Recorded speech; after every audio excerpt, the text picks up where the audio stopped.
The subway platform smelled of wet metal and burnt coffee.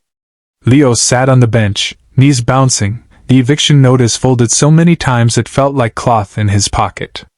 3 days. That's what the landlord had given him.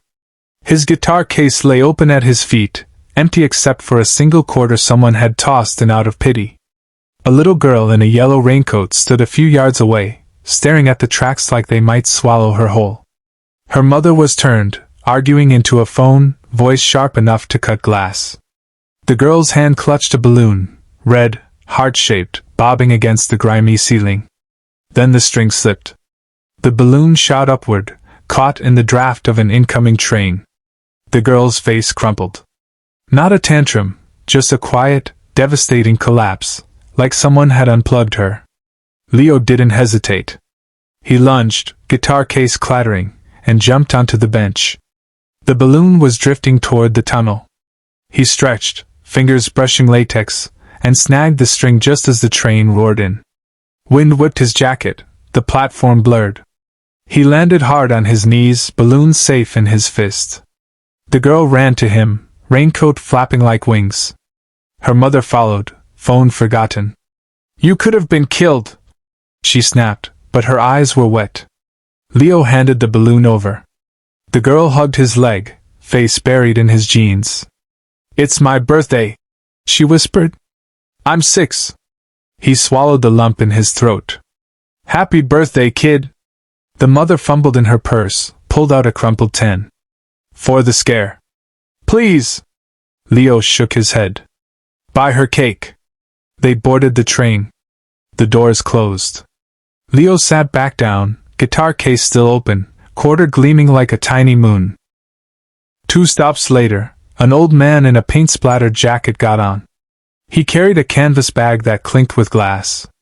He saw the guitar, the quarter, the empty case.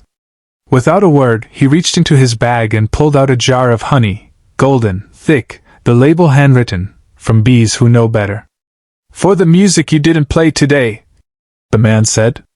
His voice was gravel and smoke. "My wife keeps bees. She says sweetness finds its own way." Leo took the jar. It was warm from the man's hand. That night, Leo didn't sleep in the shelter. He sat on the fire escape, honey jar between his sneakers, and wrote a song about red balloons and subway winds. The next morning, he buskied outside the station where the little girl had lost her heart. He played until his fingers bled, voice raw, the honey jar open beside him for tips. By noon, the jar was full of coins and bills. A woman in a business suit dropped in a 20 and asked if he took requests. He played her the balloon song. She cried, mascara running, and left her business card, music therapist, children's hospital. 3 days came and went. The landlord never knocked. A month later, Leo stood in the hospital playroom, guitar slung low, teaching a circle of kids to strum the chorus of the balloon song. The little girl in the yellow raincoat, was it the same one, sat in front, red balloon tied to her wrist. She grinned when he winked. On his way out, the paint-splattered man was waiting by the vending machines, another jar of honey in hand. "Bees say hello," he said. Leo took it, then did something he hadn't done in years. He hugged the man, quick and fierce, like grabbing a balloon before it floated away. Some kindnesses don't fit in envelopes. They drift on subway air, stick to guitar strings, sweeten like honey in the dark. And sometimes, when you jump without looking, the ground catches you after all.